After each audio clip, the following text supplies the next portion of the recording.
you are holding a man, not an ordinary man, but one who has been bound by charm and spirit. He was caged by a woman. But it is the River Queen who truly owns him. And that queen is not just any spirit. She is the ruler of the River Kingdom, strong and jealous. She takes men, especially those with wealth, beauty, or destiny, and binds them under her throne. She gives them riches in the human world, but in return, she marries them under the water. They belong to her forever. This man, Kofi, you called him. He is both alive and not alive. His body is somewhere between your world and hers. His soul is tied to her bed. Yet his spirit cries for freedom. That is why you hear his voice. That is why he looks weak. Nia clutched the bottle to her chest, her tears falling harder. Mother, what can I do? She wants him. She wants me too. I cannot fight her. I am only one poor woman. Mother Naoko leaned forward, her eyes piercing. It is not you she wants, Nia. It is your heart. She knows your pain, your hunger, your emptiness. She tempts you with wealth because she knows you dream of more. If you give him to her, you will have all you desire, but you will lose your soul. And if you keep him, you will suffer greatly. But there is a third way. Nia looked up, her breath caught. What way? The priestess's voice dropped low. The way of sacrifice. To break her hold, a price must be paid.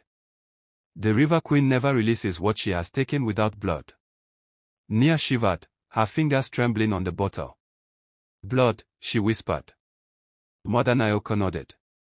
Yes, either the blood of a goat white as foam, poured into the river with prayers, or the blood of one who is willing to give their life for him. Nia's chest tightened. But, Mother, I have nothing. I cannot buy a goat. And who will give their life for a man trapped in a bottle? The priestess closed her eyes for a moment, then opened them again. The spirits do not ask what cannot be given. If your heart is true, the river will open a way. But be careful, Nia. The queen is watching. Even now, she listens to us. She will not let you walk this path easily. If you choose sacrifice, your life will never be the same. Nia wiped her face with her wrapper, her mind spinning. She thought of her empty heart, her hunger, her loneliness. She thought of the storm, of the voice calling her name, of the man's weak eyes looking at her through the glass. Then she thought of herself, small and helpless, standing against a queen who ruled the waters. Her voice came small but steady. I will not give him to her. Tell me what I must do. Mother Naoko leaned back, her face grave but proud. Then prepare yourself. You will need strength you have never known. The river will test you. The queen will tempt you again and again. But if you stand, you may yet break his chains. As Nia rose to leave, clutching the bottle close, the air in the hut grew cold. A whisper floated through the smoke, Nia, you cannot win. Nia gasped, her knees almost giving way. But Mother Naoko shouted, leave, spirit. She is under my roof. The cold vanished. Nia stepped out into the sunlight, her heart heavy but burning with a new fire. For the first time, she felt she had a path, even if it was full of pain. Nia walked back from Mother Naoka's hut, her wrapper clinging to her body with sweat. The road was long and dusty, but what weighed heavier was the fear in her chest. She carried the bottle under her wrapper, close to her stomach, as if holding a child. The man inside, Kofi, lay pressed against the glass, his tiny eyes looking at her with sadness. She could feel his weakness, as though his strength was fading faster than before. Hold on, she whispered. I will not leave you. But deep inside, she was afraid. The queen had warned her, and the priestess had confirmed it. This was no ordinary battle. That night, as she tried to sleep, the air in her hut grew thick and strange. The cricket outside stopped singing, and the moonlight seemed to vanish. Nia sat up, her heart racing. The bottle on the mat began to glow, soft at first, then brighter until it filled the hut. Suddenly, water began to drip from the roof, though there was no rain. The drops grew into streams, flowing down the walls and covering the floor. Nia gasped and tried to stand, but the water held her legs like chains. A voice, sweet and dangerous, filled the air. Nia, Nia, you cannot fight me. Give him to me, and I will give you riches. I will give you love. I will make you more than all the women of this village. Nia shook her head, clutching the bottle. Leave me. I will not give him to you. The voice grew louder, like thunder under the water. Stubborn girl. Do you know who I am? I am the queen of this river, ruler of the depths. No woman resists me and lives. The water rose higher, covering Nia's waist, her chest. She screamed, but just then the bottle shone even brighter. Kofi's tiny hands pressed against the glass, and somehow the water began to recede, shrinking back into the earth. The hut grew quiet again. Nia collapsed on the mat, shaking, her wrapper soaked. The bottle dimmed, but Kofi's eyes still glowed weakly, as if telling her, do not give up. The next morning, Nia ran to Mother Nayoka and told her what had happened. The priestess listened, her face dark with worry. The queen has shown her hand. She will not wait anymore. That glow you saw, that was his spirit resisting her. But he cannot do that for long. You must act quickly, Nia. Nia nodded, though her body trembled. Tell me what to do. Mother Nayoka stood, bones cracking, and reached for a small calabash filled with chalk. She drew a circle on the floor of her hut, whispering words Nia did not understand. Then she turned. The sacrifice must be done at the river. But the goat is not enough anymore. She is angry. She wants something deeper. Prepare your heart, for she will come again, stronger than before. And if your faith breaks, she will take both of you, him into her kingdom forever, and you into madness.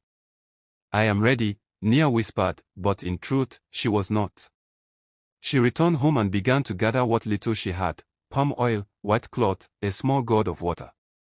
That night, she sat by the bottle, speaking to Kofi softly. I don't know if I will survive this, but I cannot let her win. I cannot let her own you like a slave. The tiny man inside looked at her with such sorrow that Nia felt her heart ache. She reached out and touched the glass, and for the first time she felt warmth, his hand against hers, even through the prison of the bottle. Tears filled her eyes. We will fight together, she whispered. The next evening, the storm came again. But this time it was not a storm of rain. It was a storm of wind and voices. The trees around the village bent low, and the river roared as if calling Nia's name. She ran to the door of her hut and saw the water rising, spilling across the land, though no rain had fallen from the sky. Villagers ran, shouting, the river is angry. Children cried, women screamed, men tried to hold their homes against the rushing flood. But Nia knew this was for her. She held the bottle close and stepped out into the flood, her feet sinking into the mud. The water swirled around her, cold and strong, but she did not move away. A voice rose from the river, louder than before, shaking the earth. Nia, you dare stand against me? I will drown this village because of you. Give him to me, or all will suffer. Nia's heart broke at the cries of the people. She fell to her knees in the water, lifting the bottle high. Take me if you want, but not him. Leave the village alone. The water rose higher, covering her shoulders, but she did not let go. For a moment, she thought it was the end. Then suddenly, the flood stopped. The water pulled back, rushing into the river as if sucked by an unseen hand. The villagers fell silent, watching as Nia stood, soaked and trembling, the bottle still in her hand. They whispered among themselves, afraid yet amazed. Nia walked slowly back to her hut, her legs weak. She knew the battle was far from over. The queen would not forgive her for this. But deep inside, Nia felt something she had not felt before, strength. For the first time, she believed she could fight. By sunrise, Nia wrapped the bottle in white cloth and carried it to Mother Nayoka's hut. The old woman was already waiting outside, leaning on her staff, her wrapper tied tightly across her chest. The time has come, she said in a voice that shook with age and strength. Nia placed the bottle on the ground, and together they began to walk toward the river. The villagers watched them from their doorways, whispering. Some shook their heads, afraid to look too long, while others prayed silently. Nobody dared follow them. Everyone knew this was a battle between Nia, the priestess, and the queen herself. When they reached the riverbank, the water was strangely still, too calm for a flowing river. Even the birds were silent, as though nature itself was holding its breath. Mother Naoko drew a large circle on the ground with white chalk and placed a white goat in the center. She lit a small clay lamp and told Nia to kneel with the bottle inside the circle. Do not move, no matter what happens, she warned. Nia nodded, holding the bottle tightly to her chest. Mother Naoko raised her staff, lifted her eyes to the sky, and began to chant words Nia did not understand. The air grew heavy, pressing down on Nia's shoulders, and the river began to ripple, sending small waves against the shore. The sacrifice had begun. As the priestess chanted, the wind rose, whistling through the trees. The water swelled and swirled, turning darker and darker until it looked like oil. Then, with a sound like thunder, the river burst upward in a tall column, and from it emerged a woman, beautiful and terrifying. Her skin shone like bronze, her hair flowed like black silk, and her eyes glowed like two moons. She wore a crown made of shells and pearls, and her voice was like 1,000 waters crashing together. Who has called me here? She thundered. Nia froze, her whole body trembling. Mother Naoko stood tall, though her hands shook on her staff. Great Queen of the River, ruler of the depths, she said, I call you because you hold what is not yours. Release this man from your grip. The queen laughed, a sound that made the ground tremble. You dare, old woman. Do you not know I married him under the water? He belongs to me. His wealth, his soul, his love, all mine. The one who placed him in this bottle came to me. She begged for power, and I gave it. He is bound by blood and charm. No mortal woman can break my claim. Nia's heart cracked at those words. Married. The queen had taken him as her husband. She looked at Kofi in the bottle, and his tiny form shook, his eyes dimming as though he could hear every word. Mother Naoko raised her staff higher. You cannot own what was not freely given. Release him now, or face the wrath of the ancestors. At that, the queen's face darkened, and her calm beauty twisted into fury. The river rose behind her like a giant serpent, ready to strike. Then let us see who has more power, your weak ancestors or me.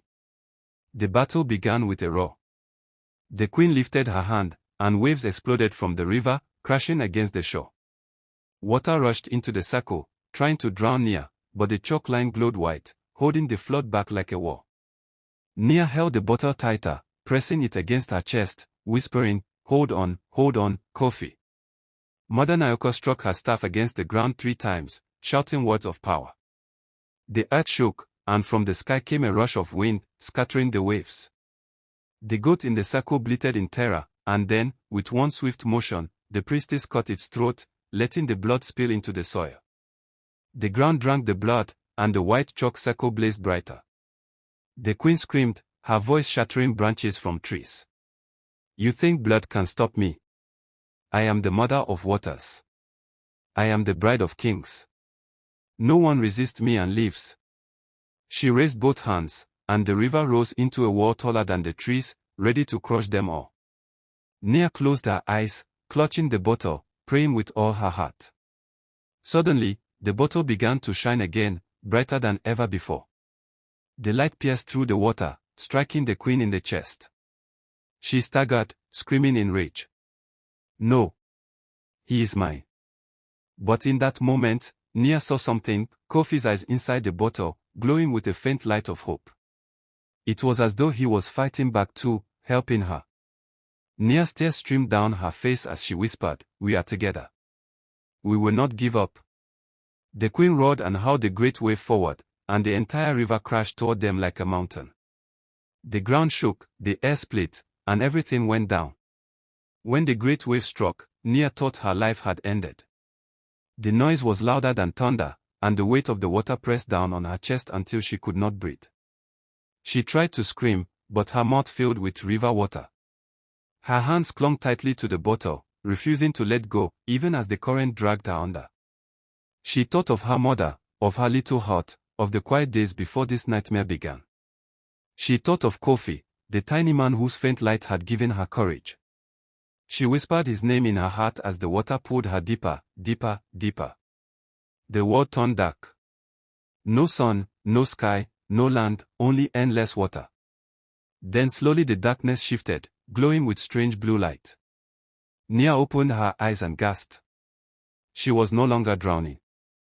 She was breathing under the water. The queen had pulled her into the marine kingdom. The queen appeared before Nia, taller and more terrible than before. Her crown of shells gleamed. Her gown flowed like liquid silver. And her voice shook the water. So, mortal girl, you dared to challenge me. You spilled blood on the earth. You called on the ancestors and thought you could win. But here, beneath the river, you have no power. This is my kingdom, and in my kingdom, you are nothing. Nia shivered, but she refused to bow. She clutched the bottle against her chest, her knuckles white. He does not belong to you, she whispered, her voice trembling but steady. The queen's eyes flashed like fire. You think love gives you strength? Foolish child. Look. She lifted her hand, and great doors of the palace opened. Inside, on a throne of power, sat Kofi, but no longer tiny, no longer trapped in the bottle. He was tall, strong, and dressed in golden robes. He rose slowly and walked to the queen, bowing low before her. My husband, the queen said proudly, placing her hand on his shoulder. He is bound to me forever. The charm holds his heart, the sea holds his soul, and I hold his love. He does not even remember you. Nia gasped, tears spilling down her cheeks. Kofi, she whispered. But he did not look at her. The bottle in her hands grew cold and heavy, as though mocking her hope. The queen laughed, her voice rolling like thunder through the water. Do you see now? You are nothing. Leave him and return to your world, or stay and drown in sorrow. Nia fell to her knees, clutching the bottle so tightly it cut into her skin. She wanted to scream, to beg, to fight, but her body shook with despair. Then, faintly, the bottle in her arms glowed again, just a small spark, but enough to make her lift her head. She remembered the moment at the river, when Kofi's eyes had shone with hope. He was fighting. Somewhere deep inside, he had not given up. She wiped her tears and rose slowly to her feet. Her voice trembled, but she spoke. You cannot erase love. You cannot erase truth. I will not leave him. The queen's laughter died, replaced by a sneer. Then you will see what it means to defy me. She struck her staff against the palace floor, and the sea trembled. From the shadows emerged monstrous guards, their bodies half human, half serpent, their teeth sharp as knives. They surrounded Nia, hissing, their eyes glowing red. Kofi stood motionless, his face blank, his body stiff as though chained by invisible ropes. Nia pressed the bottle against her heart, whispering, Hold on, Kofi. I will fight for you. The queen's voice thundered across the hall. Then fight, mortal girl. Let us see if your love can stand against the power of the sea. The guards rushed at Nia with a speed that shook her heart. Their bodies were like shadows, their claws could tear stone. Nia wanted to run, but there was nowhere to go. Her feet trembled, but her hands held the bottle close. The first guard struck, swinging its arm at her head. Nia ducked, feeling the water ripple around her hair. She screamed, not with fear, but with anger. You will not take him from me. Suddenly, the bottle in her arms glowed brighter than before. A sharp light burst out, hitting the guard in the chest. It howled and fell back, twisting in pain. Nia gasped. The bottle was fighting with her, protecting her. The guards roared and attacked together, but every time they came close, the bottle sent out sparks of light, forcing them back. The marine palace shook with their screams. Kofi stood at the throne, still bound by the queen's spell, his face blank and his eyes lifeless. But Nia saw his fingers twitch, the faintest sign that somewhere inside he struggled to return. Fight, she shouted, her voice filling the waters. Kofi, remember who you are. Remember me. The queen's face twisted with rage. Enough, she roared. She raised her staff, and the guards vanished into smoke. The water boiled as the queen stepped down from her throne. Her gown of silver turned into flowing waves, and her eyes blazed like two suns. "You dare to wound my kingdom with your stubborn love," she hissed. "I dare," Nia said softly. "Because love is stronger than your chains." The queen struck her staff, and the seafloor cracked. A wall rose around Nia, pulling her toward a deep black pit. She screamed, clutching the bottle, but the current dragged her down. Just before she fell into the abyss, a hand grabbed hers. She looked up. It was Kofi. His eyes were still empty, his face still stiff, but his hand was warm. For a moment, Nia saw his true self breaking through. "Kofi," she whispered. The queen screamed, her voice shaking the waters. "Do not touch her." She flung her power at him, but the chain of shells around his neck cracked, one by one. Kofi winced as if waking from a long nightmare. His voice came, weak but clear, "Nia." The bottle in Nia's arms blazed with the brightest light yet. It cracked, the glass shattering into 1,000 pieces. But instead of water rushing in, the pieces turned into glowing stars that circled Nia and Kofi. The spell that bound him broke with a shattering sound. Kofi staggered, his eyes clear now, his face filled with life. He fell into Nia's arms, holding her tightly as though afraid she would vanish. The queen screamed again, her body shaking with fury. The palace walls cracked, the towers trembled, and the whole marine kingdom began to collapse. "You cannot take him. He is mine forever," she cried. But Kofi rose, holding Nia's hand. "I was never yours," he said, his voice firm. Together they lifted their hands, and the circle of glowing stars spun faster, forming a shield around them. The queen struck again and again, but the light pushed her back, burning her skin. With one final roar, she vanished into the shadows of the deep. The palace fell apart. The creatures scattered, and the waters grew still.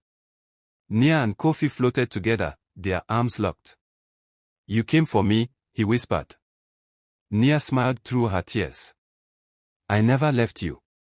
The next moment, they found themselves rising.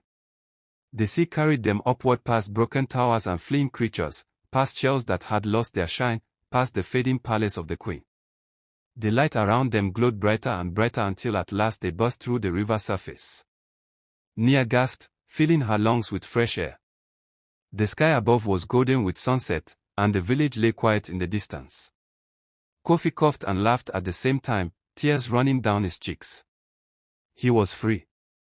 They swam to the riverbank, their clothes heavy, their bodies weak, but their hearts full. Nia fell on the sand, her chest heaving. Kofi lay beside her, staring at the sky as if he was seeing it for the first time. For a long time, they said nothing. The only sound was the water moving gently, as if the river itself was sighing with relief. At last, Kofi turned to Nia. His eyes were soft, his voice broken with emotion. "You saved me," he whispered. Nia shook her head, smiling through her tears. "No. We saved each other."